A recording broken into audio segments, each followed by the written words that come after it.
And my idea was as a child that I would become a pianist. But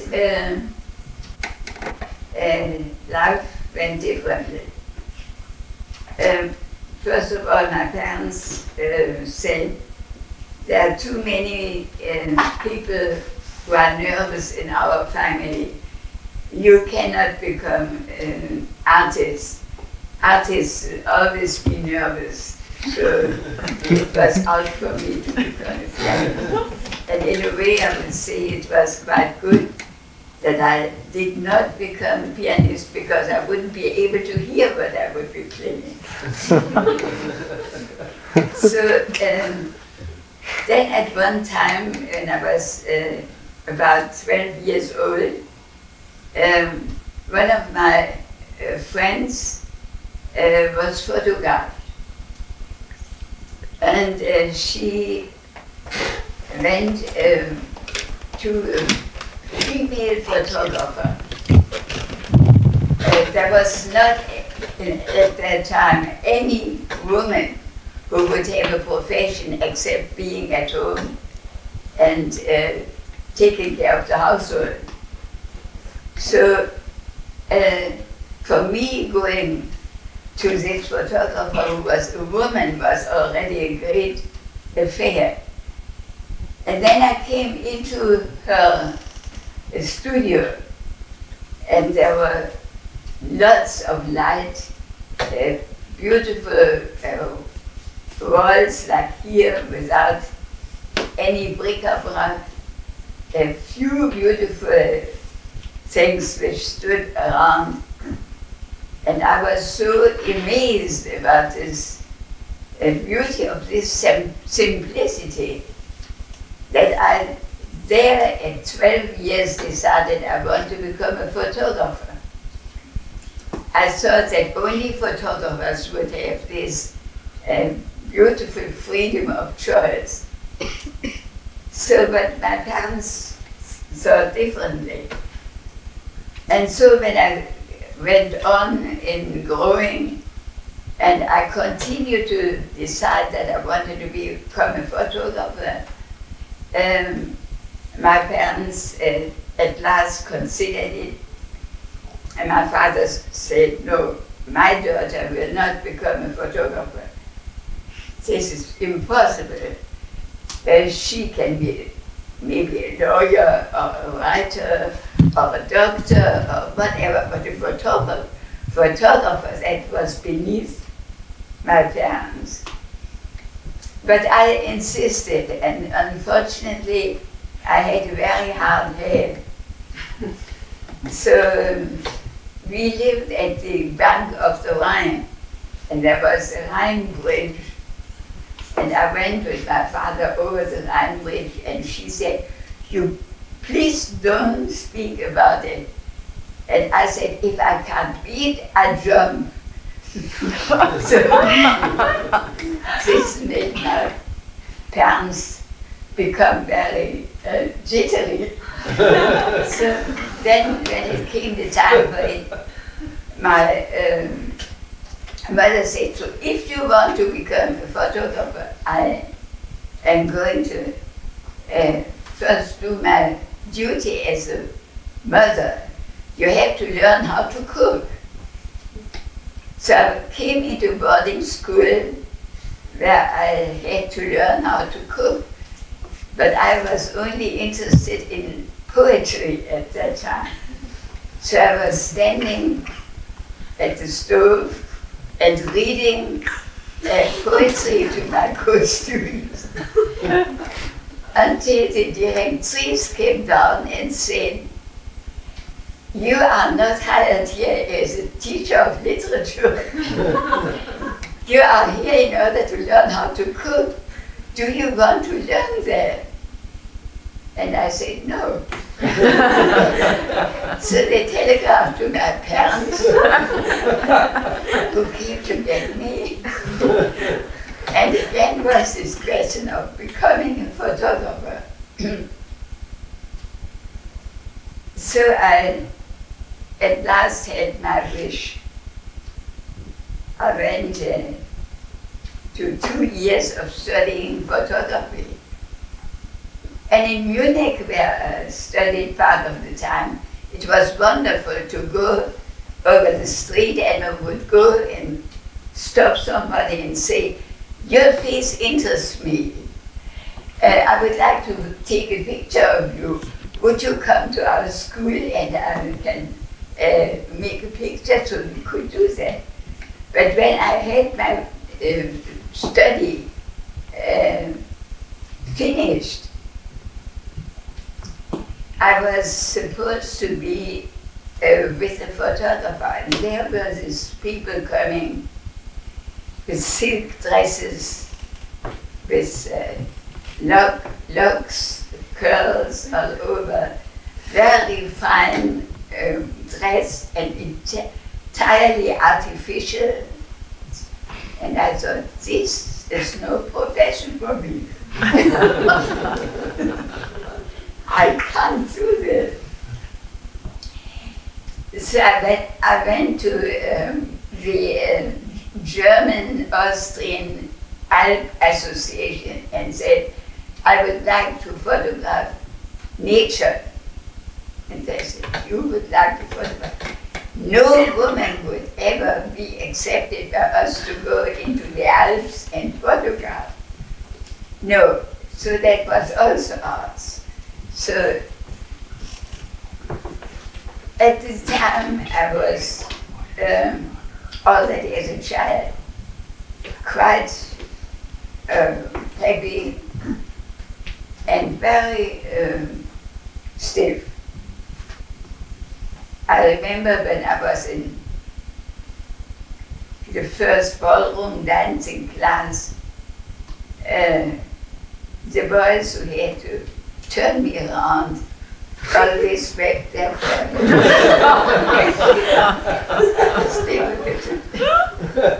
Turn me around.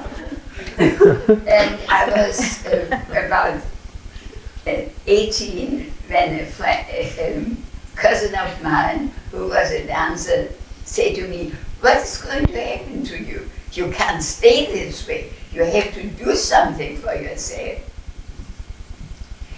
Maybe you do something and study gymnastics. Gymnastics. I hate to move." So,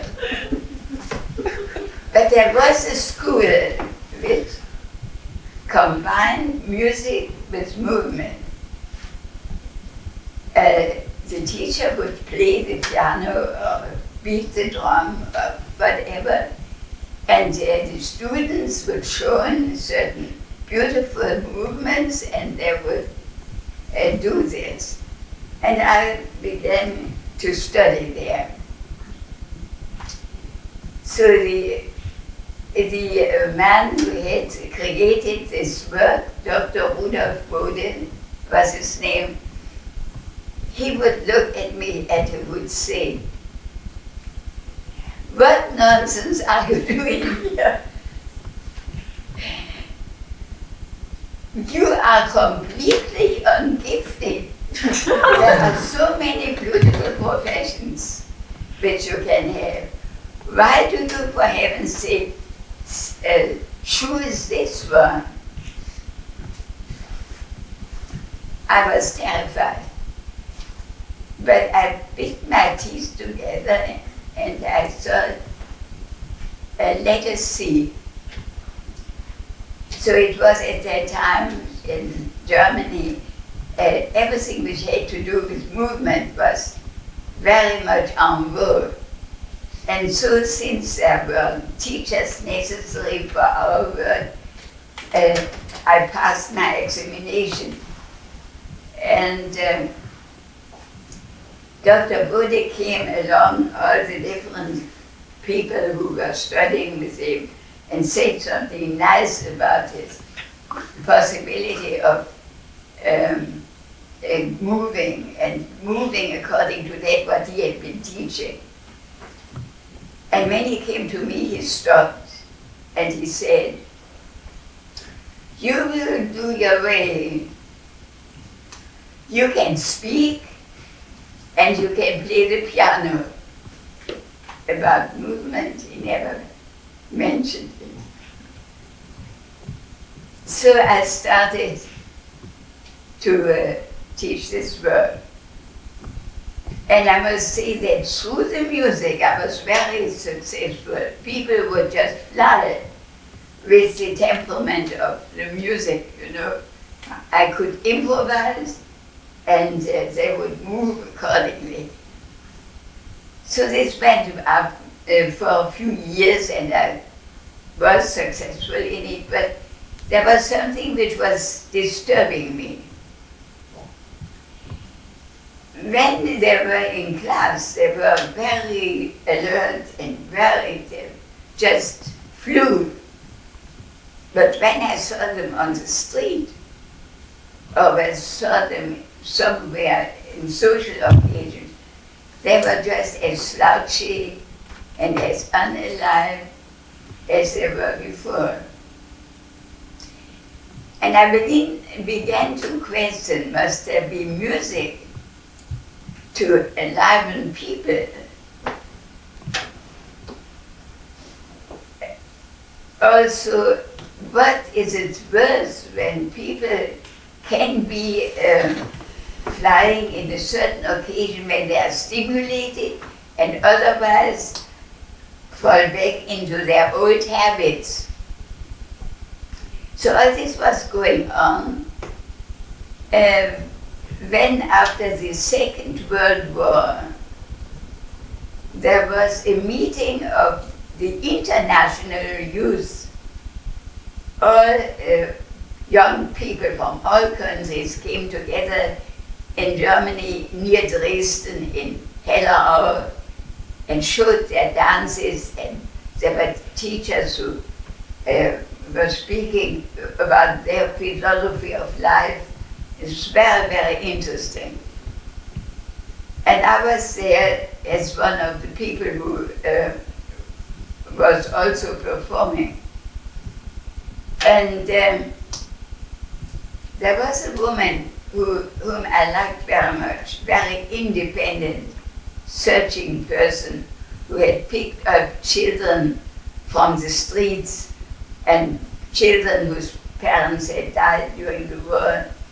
And she had made the first experimental school in Germany. Her name was Tami Olfken. And she gave us every morning gym class. And she came to me and she said, it seems that you have something to do with movement. Do you know Elsa Ginsel? I said, no, I've never heard her name. She said, when you come to Berlin, please go and visit her. She has done wonders for me. So I didn't come to Berlin for 2 years afterwards. But then when at last I arrived, I suddenly remembered this. I looked into the telephone book and found her name, found her address, and one day I came to her studio and sat down in the furthest corner of her studio. There she was, a rather hefty woman, very secure, very earthy, I would say. She had her back turned towards me. And she was working with her students on jumping. Jumping was something I always was very afraid of. Go away from the floor was for me very difficult. So there she was, she asked questions. She said, do you feel what is under your feet? Feel what is under my feet? That I never thought of that. I never felt it. what is under my feet? She asked, could you use what is under your feet as springboard? A springboard.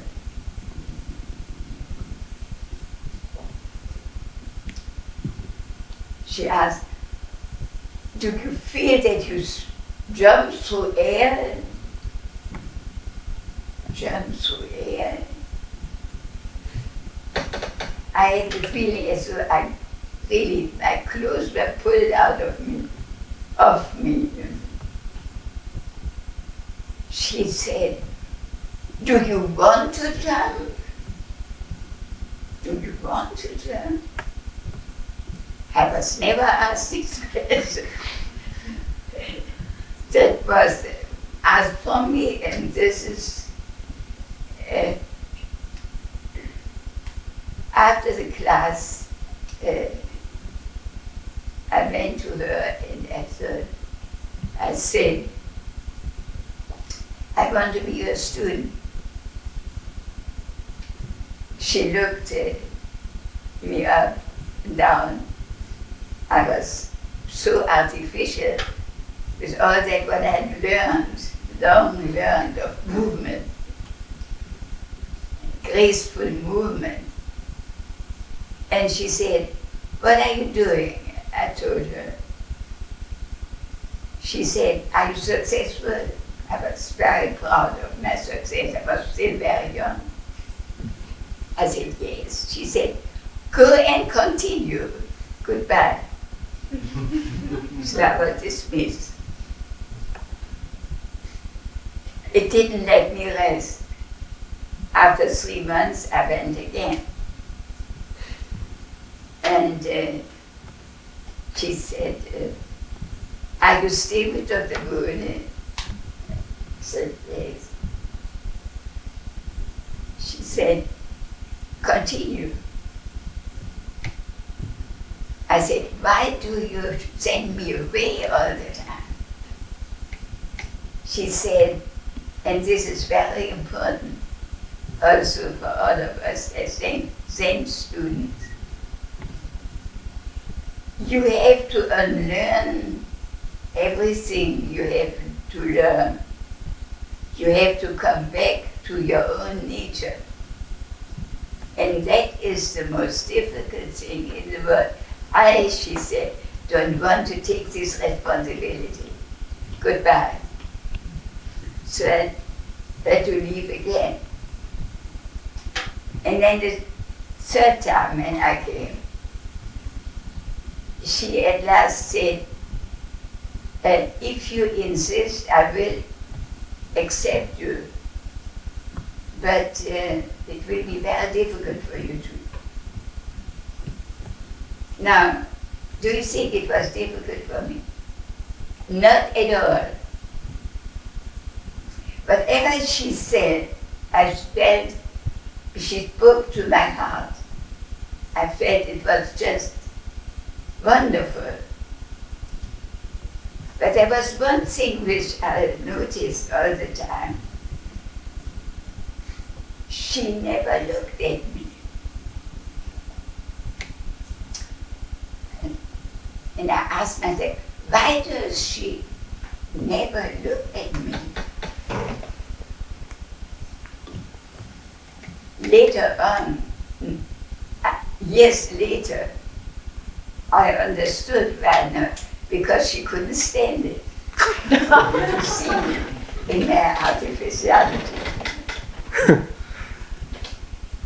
So after I studied with her for more than a year, one day she came to me and said, thank God, the first movement.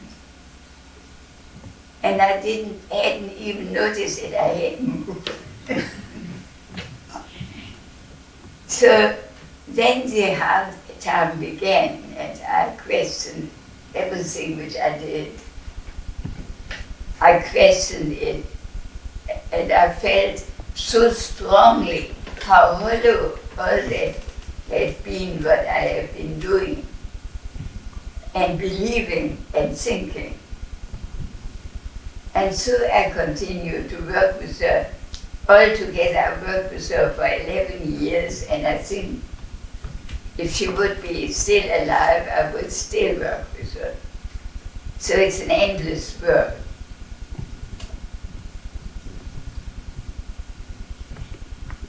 So,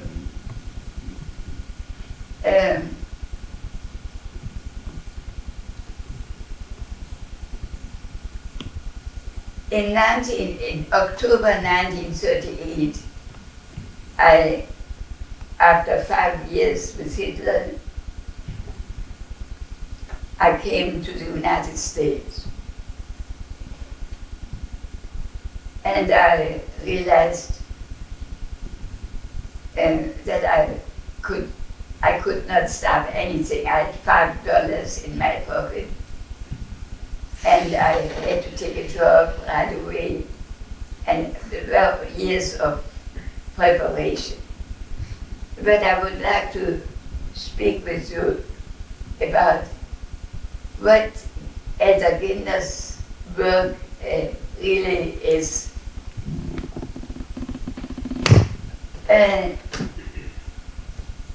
Shortly after the Second World War, there was a very big wave of flu, a very dangerous flu, where many people got tuberculosis and died of it. And Elsa Ginder was one of the people who did get lung tuberculosis.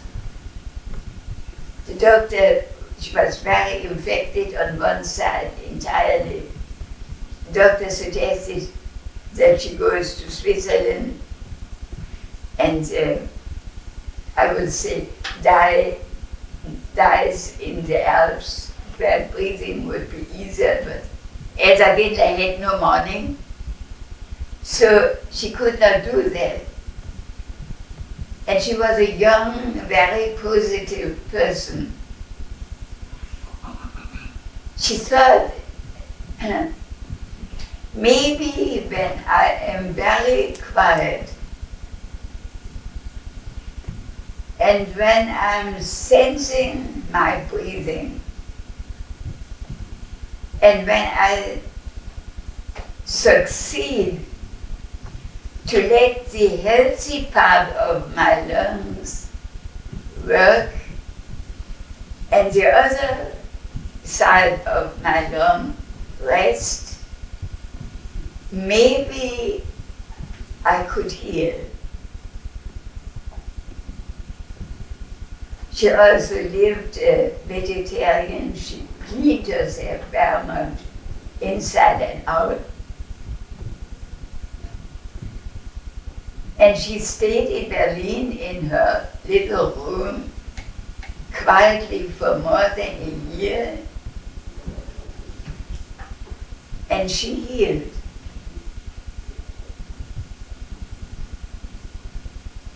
The doctor who had predicted that she would die examined her again and was amazed. He asked her, "Have you been in Davos? What did you do?" And she said, "I studied breathing and I tried to have my lung." And he became very angry and he said, "Wonders sometimes happen." He couldn't believe it.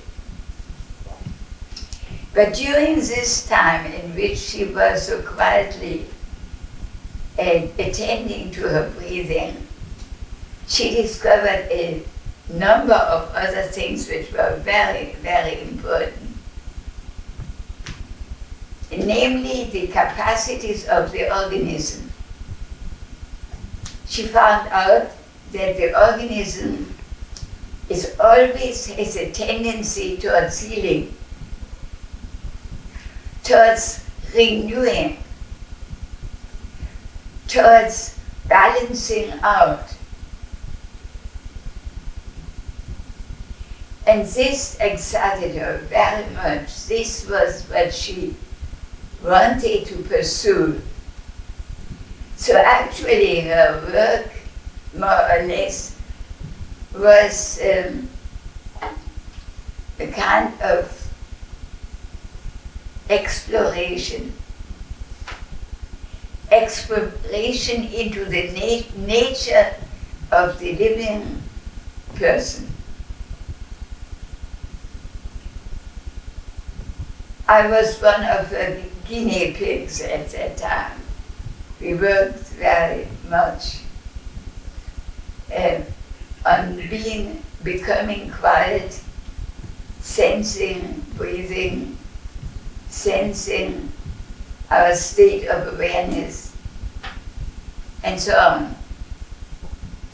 And it was a magnificent time in which I worked with her. And I'm still a student. So this is Esa Ginder's great contribution, and this is what I like to continue in this country. Ginder has never given a name to her work. We used to say we go to Esa Ginder, that was enough. She once said, it's in German, Arbeit am Menschen, work on the human being. But when I came to this country, everybody said, but you must have a name. You must name it. It was a very long time until I at last settled with this question of sensory awareness.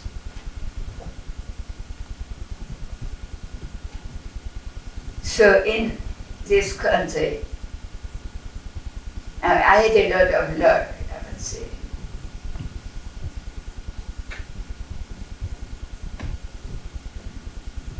It's very difficult to say that many of the things which happened were just happened, and that it was no merit in it.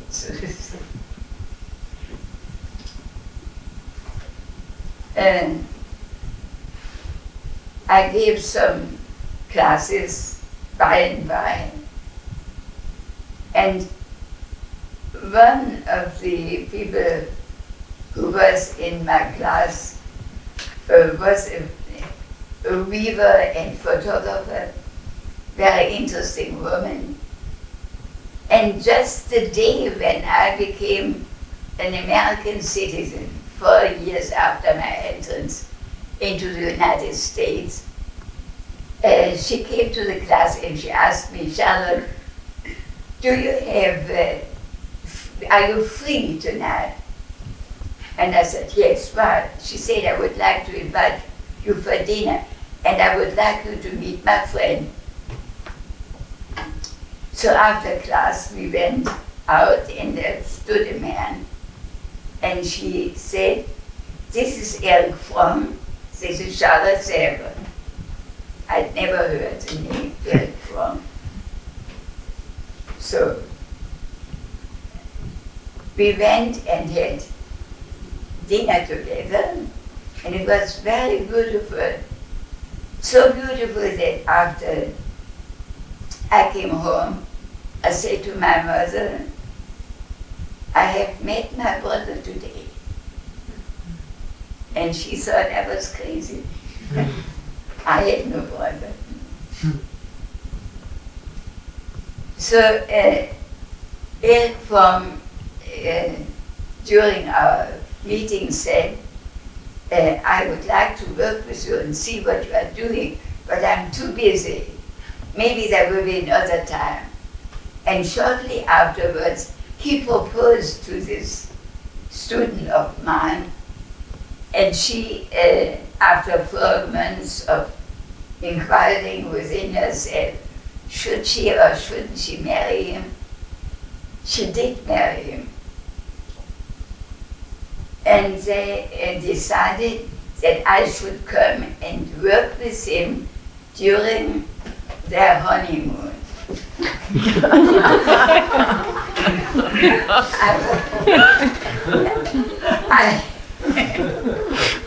I thought during the honeymoon, doesn't he have something?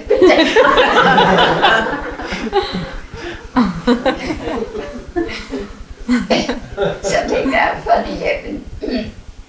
I was up in the mountains in Vermont and said, when you want me to come, please write me. And I was there 1 week, 2 weeks, no later. And then after 2.5 weeks, I sent a telegram and say, I'm leaving in 2 days. And there came a telephone. They had written me a letter 10 days ago, but they put it into a mailbox which wasn't emptied anymore. I should come right away. So I did come, and I must say, honestly, I don't know, was it that he was so happy with his new wife? And he was very delighted with the work. And he was very eager to give this message to his colleagues and so on, so that after he came back to New York, the Alanson White Association of Psychiatry, of whom he was vice president, all these people heard about the work, and in no time at all I had a great deal of students. So this was one of the things which happened. And then in one class, one of my students who was a writer asked, Charlotte, do you know that you are teaching Zen?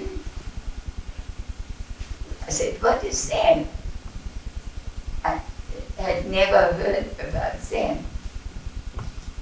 She said, I'll just read a book by a French Zen master.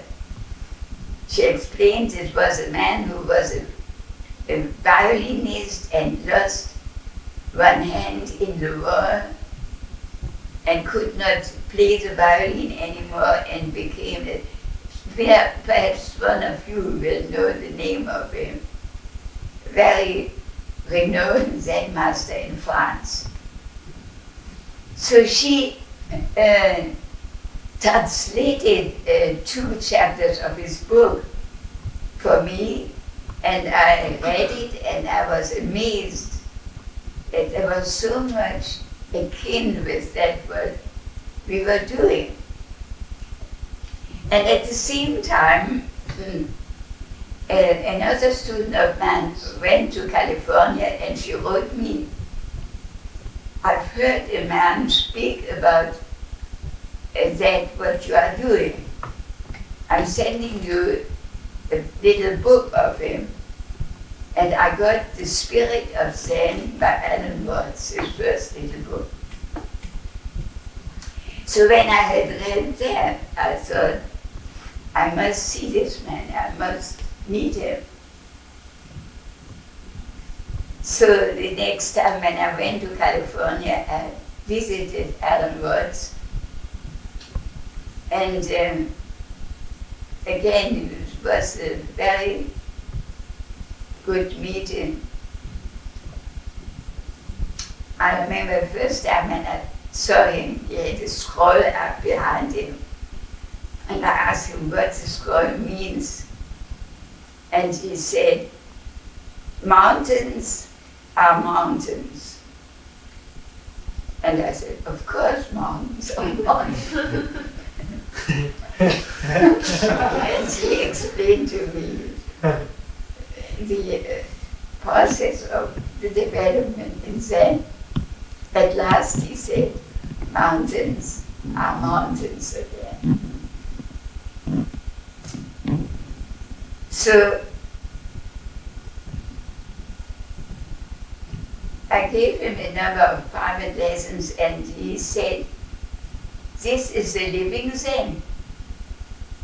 I was amazed. And very shortly after that, Dick Baker,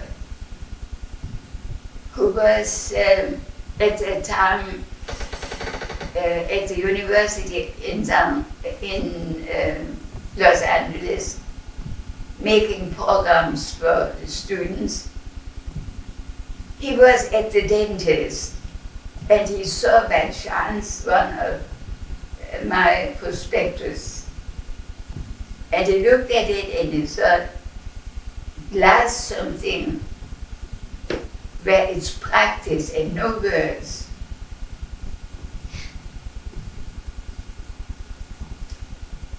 So he met me at the first seminar with Almos and I gave together in San Francisco. And it was he who studied, and at that time he was not yet a student of Zen. But it was he who later on introduced me to Suzuki Roshi.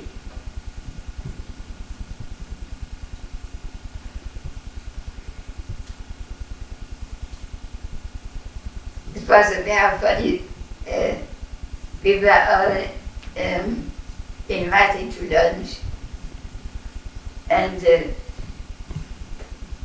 we had a beautiful lunch,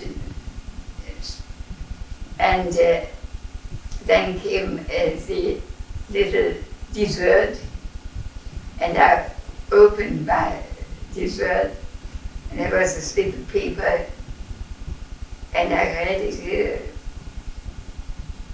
Are you in balance? I opened it. Where do you feel breathing?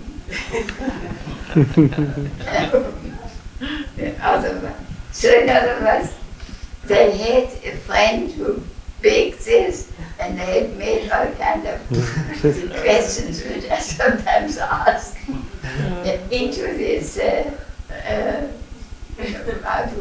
whatever. And so it was a great amusement. It was a time when the house in San Francisco was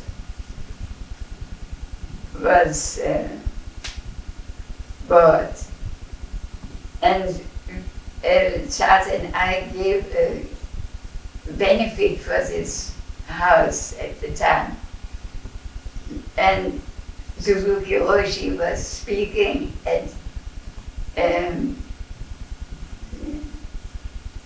Katagiri Roshi was speaking, and we were experimenting, and Suzuki Roshi had my foot, and I had his foot, and he stimulated my back, and I stimulated his back, and he was so overjoyed with it that when he reported about one of the experiments, while he was speaking, he went up with his arm a few and down with his arm a few times, just experiencing so fully what we had been working at.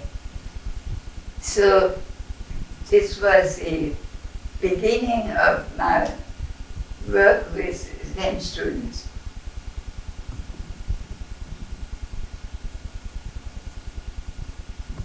I think this is about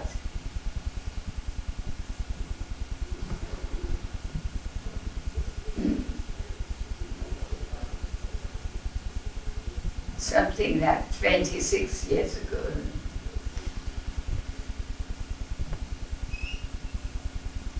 And ever since we have been in connection, for which I'm very grateful.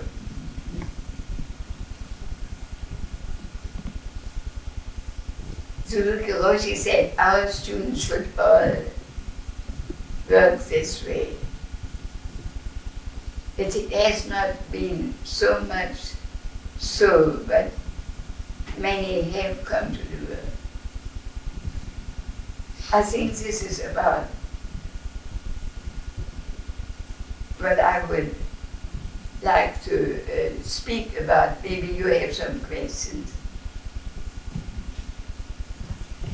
And I would be able to answer out of this microphone, which has a long cord, can come to you.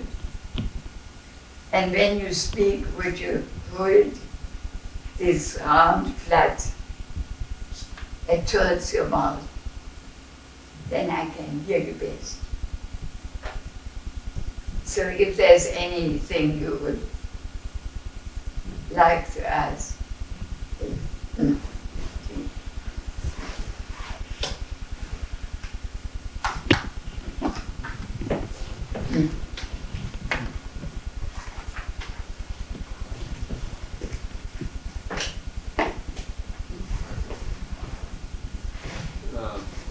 This is a question, I don't know if whether you can speak about this, but it's a question about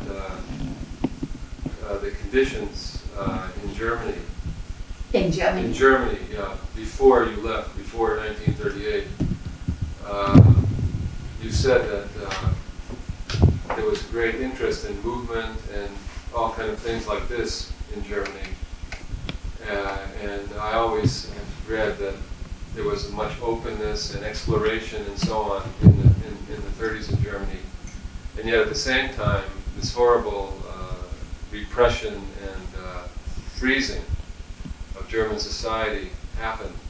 And I wonder if you, how you viewed this and how this affected your life and how it was for you to leave Germany. Was it difficult to leave, or did you have to leave secretly or some way, or was it easy to leave, and how did you feel about it? What were the things in your life that caused you to leave?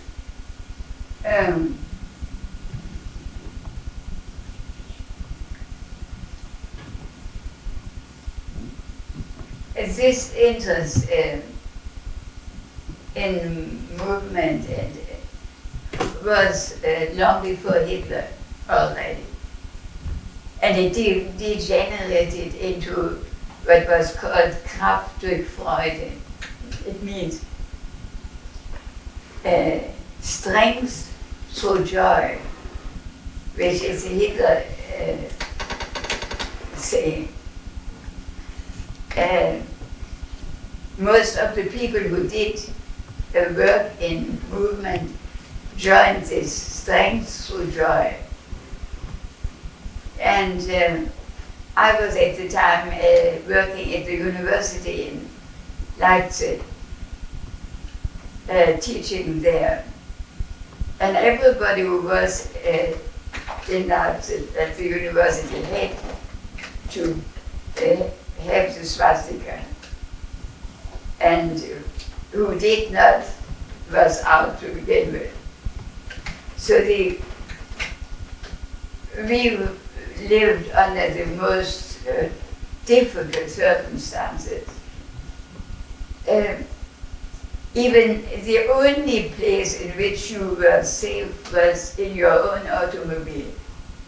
And even then, when you would go with your automobile, you would be stopped by the SS at any time and right away said, "Your papers, please."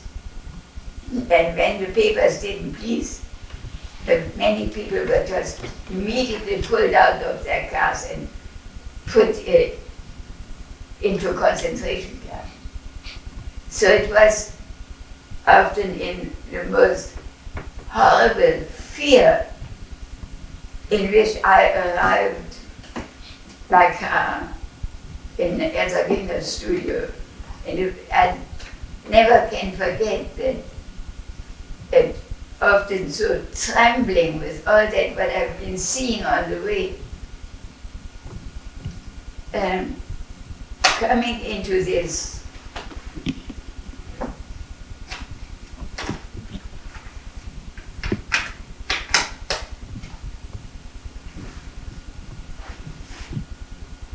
coming into this quiet of a studio, joining people to sense how it is when one becomes more at peace and by that more aware. I ask myself often, after 2 minutes, was that what was outside real, or I'm so transformed? So it was, the work with her was just a marvelous saving for me.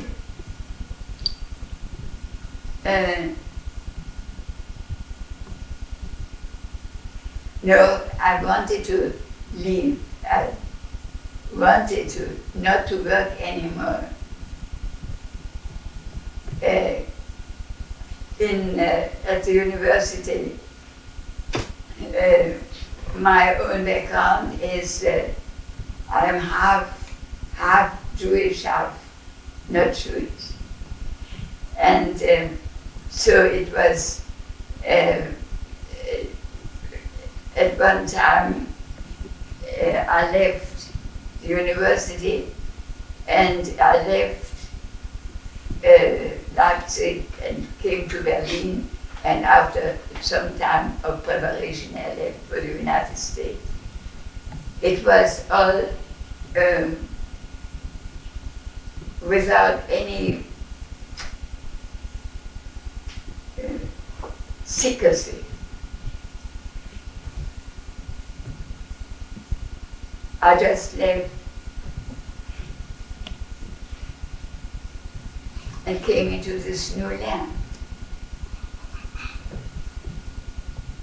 Was that what you wanted?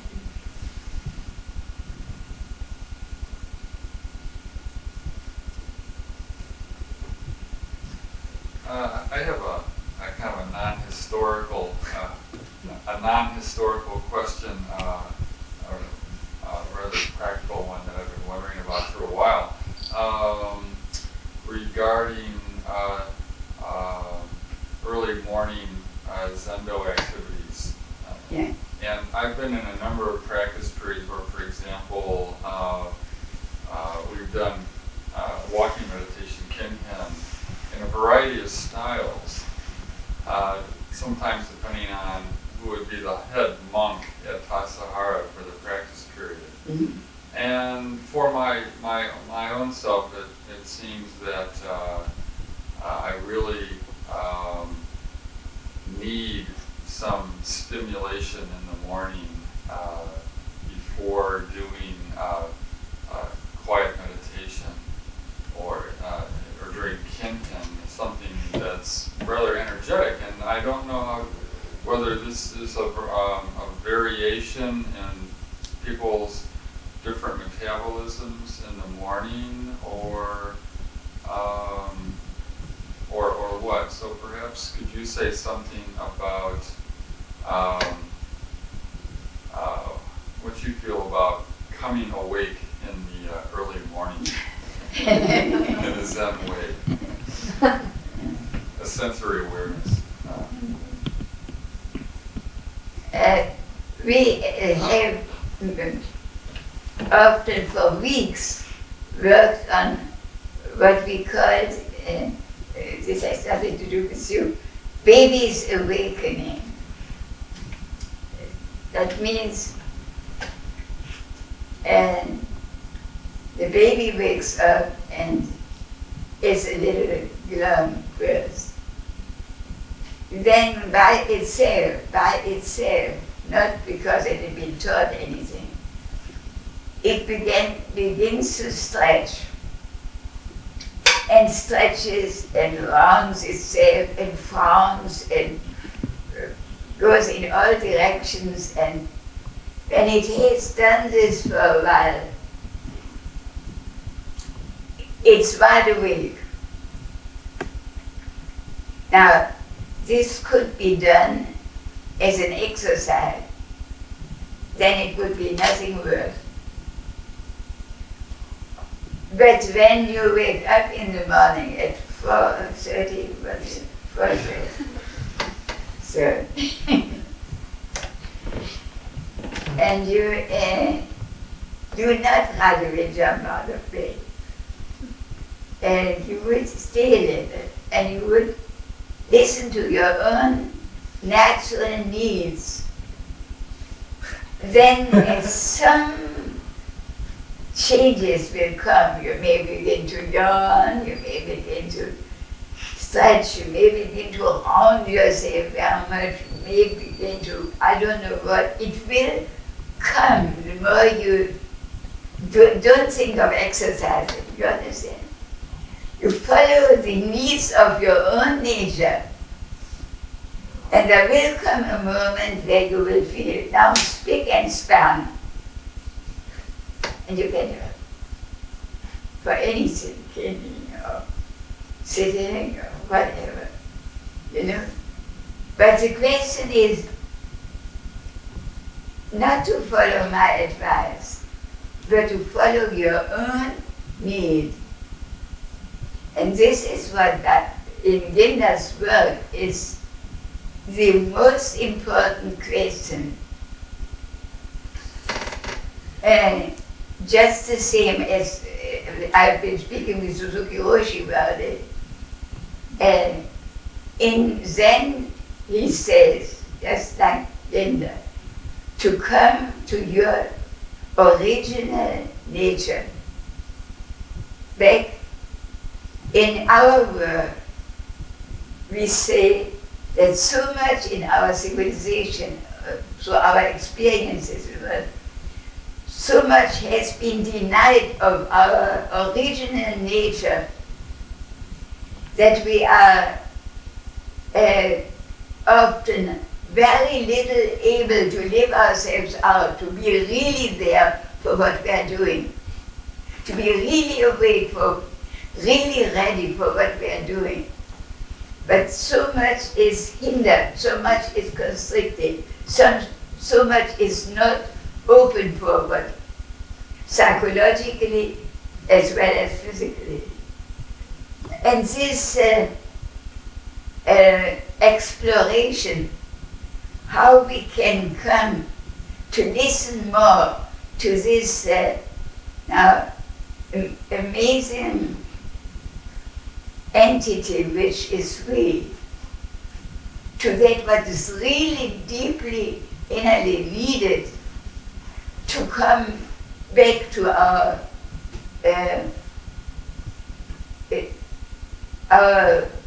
equipment which nature has given us, unrestricted.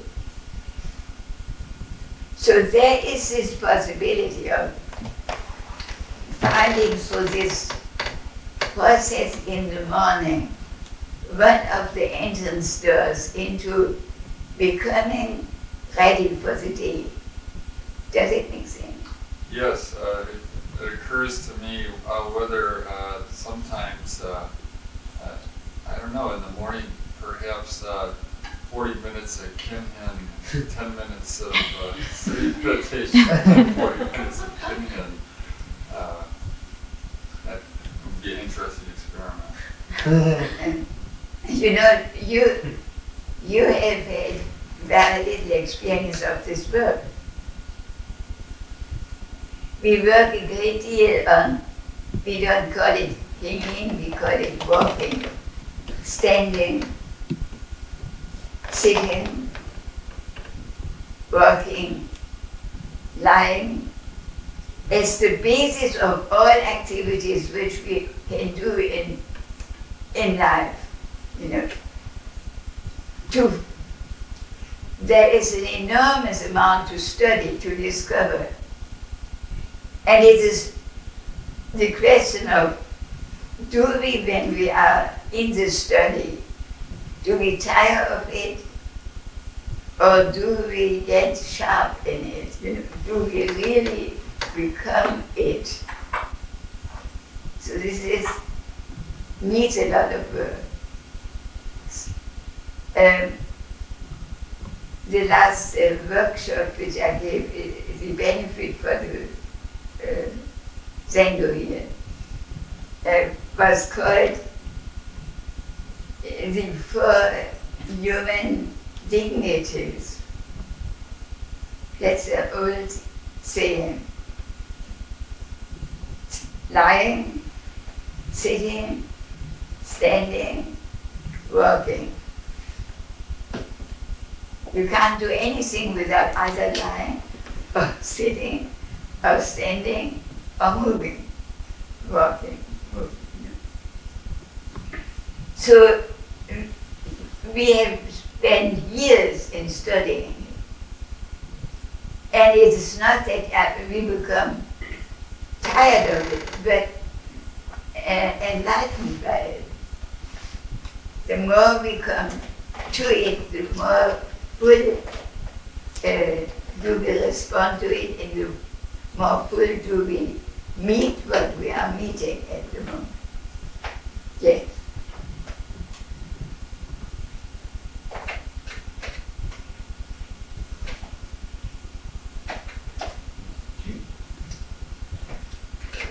When I was a child, I spent a lot of time on Monhegan, and we used on Monhegan.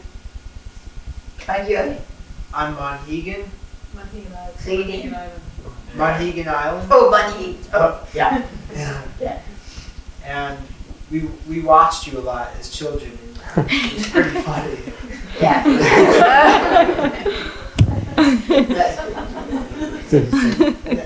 Now that I'm older, I see a full circle hearing you again. And I wonder if you could tell me how you ended up there. Where? On Monhegan Island. Oh. I read in the New York Times that there is an island where the fishermen are lobster fishermen, and where artists are paid, and no other people. And I thought, that's for me. That's how I landed there. Just following something which I read in the New York Times. And it was very typical, as a matter of fact, very typical what happened when I came to cross the ocean to come to the island. There was a woman sitting and knitting. And I asked her, are you living in Monhegan? She said, yes. And I said, could you give me an advice? I would like to find a room, a quiet room with a beautiful view. And she looked up and she said, you can be happy when you get a room at all.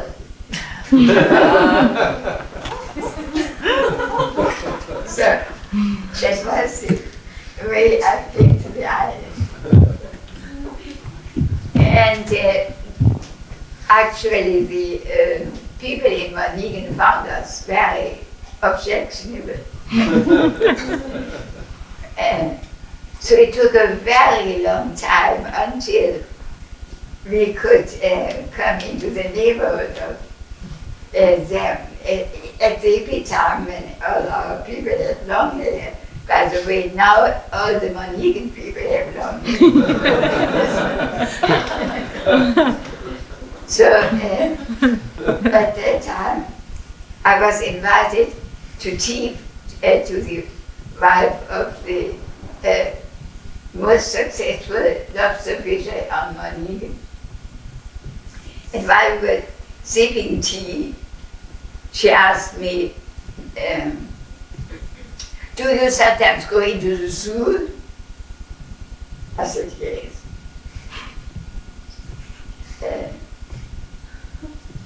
She said,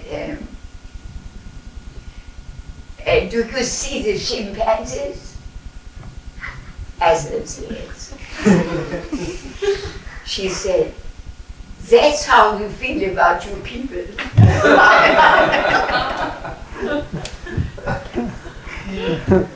So we were not very well received by the inhabitants of Modena. But it became very different by and by. Yeah. Anything else?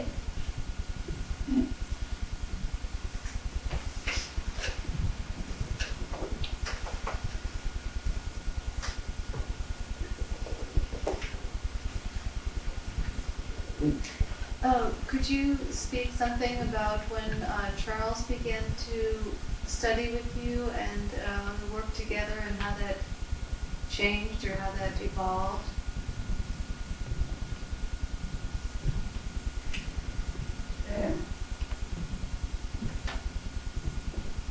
It must have been about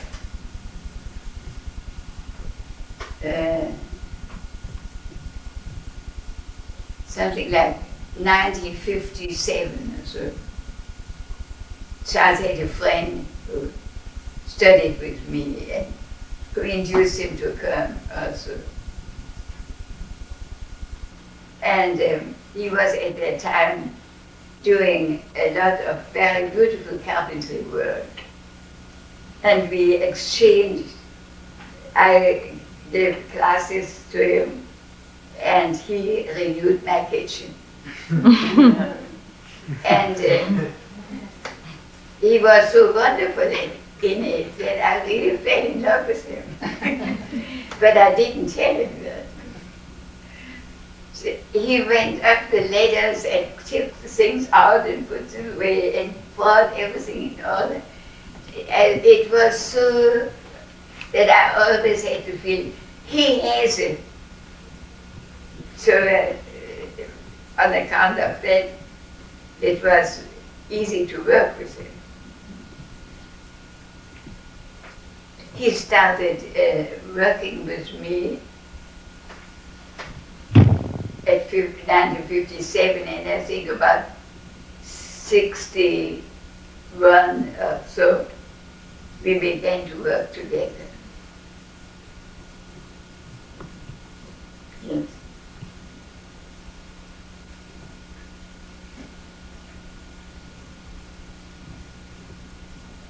It was a very wonderful possibility to work together. Although I often think that it was, Charles has been so much taking care of me with my hearing equipment and so on, that he has often spent so much time helping me that he had not too much of a chance to go on his own trip. But that could be changed.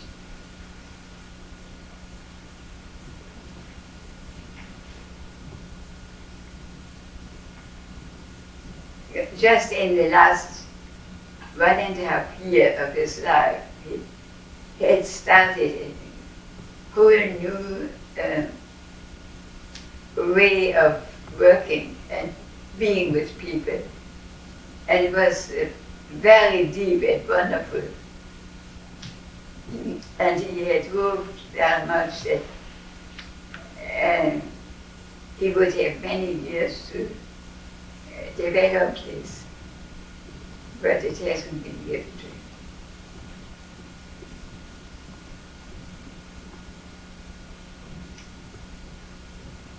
Still, in this beautiful memorial, I think everybody could feel how deeply he was estimated and loved by people. So much came out just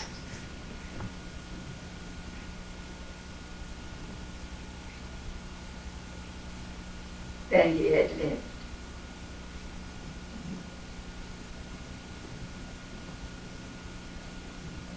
In fact, what we have, I don't know, have you spoken about it, that those people who have spoken at the memorial are asked to either speak it into a tape or write it down so we can gather all the statements which were made at the memorial and could have it all for ourselves. I hope this is possible.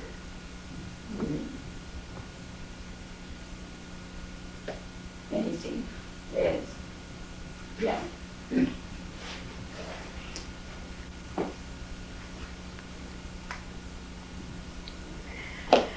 Charlotte, I remember in 1957 or 58, the first time I saw an announcement of your class at the New School, and it was called Nonverbal Communication, and I wanted to take that. I didn't, but it makes me think that you had some journey in finding the name sensory awareness, and may have called it other things. I think there was another name too. Could you speak about how you traveled and how you decided on sensory awareness?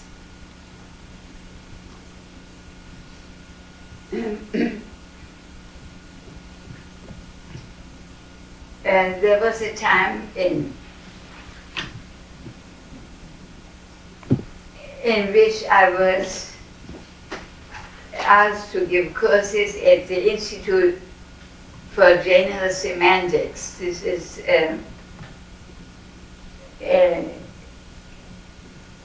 Korsipsky is the one who has founded this. And his study was, how does it come to the word, speak out. And he had been very much interested in the neurological connections inside the organism, and in the wonder of how it happens that one can come to speak and what one says is full and deep and has meaning. I think in the last session I gave here, spoken about it, but I want to repeat it here. But he found out that the organism has certain cells all through the organism, all through the whole of us. And they are called electrocolloid cells. Electrocolloid cells. These cells act as very well compared to the immersion of a photographic substance. So in other words, when something happens, maybe you hear what I say, or you see, or you feel something, whatever it is. These cells are being impregnated. So that it comes to them. It changes them. And this, from there, the message goes into the sensory nervous system. Now, Korsipsky has found that both of these, the impregnation with the event and the reaction of the sensory nervous system, happen in full silence of the mind. No thinking. no expectation, no judgment, no criticizing, no nothing.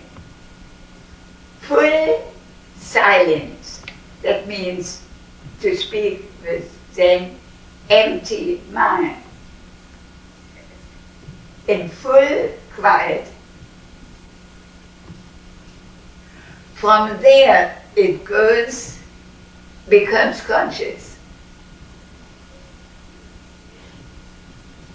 And it comes to thought.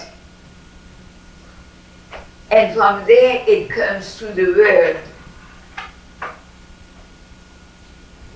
And Korzybski says, in our civilization, these first two phases of reception and penetration are cut off because we have a right way to speak, to do, to act, to judge, to this, so on. If we cut this off, all our actions are superficial. They don't have the depth of the real deep reception. So in this way, he meets as a Ginder, and he meets then that only in full quiet is this experiencing possible, full experience is possible. And by that also the full based on experience, knowledge possible. So this kind of knowledge is completely different from the just brain knowledge. So only what is in this way allowed to be experienced can be a real, full, meaningful interconnection through the word or through action or whatever. So I find this unbelievably wonderful that these three ways coming from so different people meet fully in this great triumvirate, you know.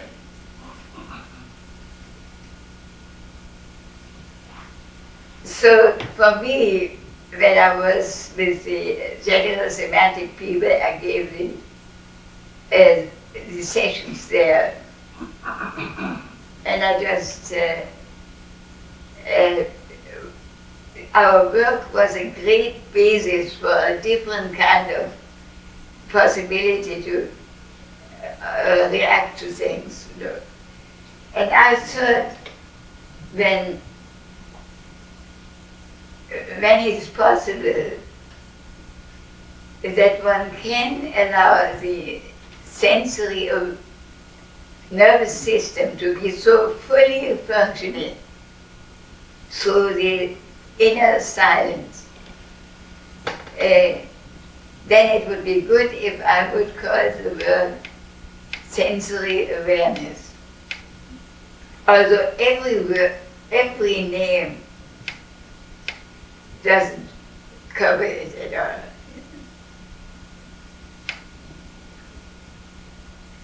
It just is a bridge. Yeah. It's very strange that I have, in the course of the work, forgotten, a great deal forgotten about this work at Korzybski's center. And in the last 1.5 years of Charles' life, he certainly has discovered Korzybski. And he has been overwhelmed with him, and I was really amused that I had already forgotten what I had so much delighted in. And here he comes and is so newly impressed. That's wonderful. Yeah. Anything else?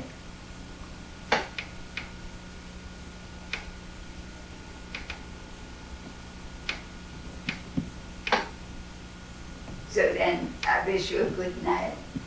Thank you very much.